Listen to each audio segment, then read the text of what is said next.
என் மீது அன்பும் நம்பிக்கையும் வைத்திருந்த மாண்பு தமிழ்நாடு முதலமைச்சர் அவர்களுக்கு என் வாழ்நாள் நன்றிகளை பணிவன்போடு சமர்ப்பித்துக் கொள்கின்றேன். கழகத்தினுடைய இளைஞரணி செயலாளர் மாண்பு அமைச்சர் உதயநிதி அவர்களுக்கும் என் நன்றியை அன்போடு தெரிவித்துக் கொள்கின்றேன். என் மீது தொடரப்பட்ட வழக்கு பொய் வழக்கு, அரசியல் காழ்ப்புணர்ச்சியால் தொடரப்பட்ட வழக்கு.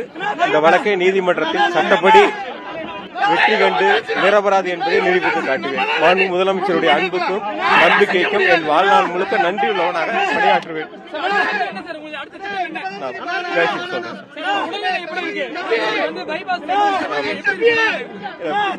பரவாயில்ல, திரும்ப 2 நாள் தான் மருத்துவமனைக்கு போறேன். போயிட்டு திரும்ப செக் பண்ணணும். செக் பண்ணிட்டு தான் அப்புறம் அடுத்த வேலைக்கு.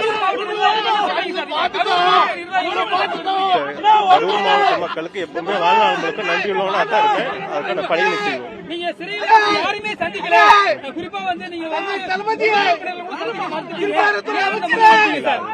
இன்னொரு நாள் சந்திப்போம்.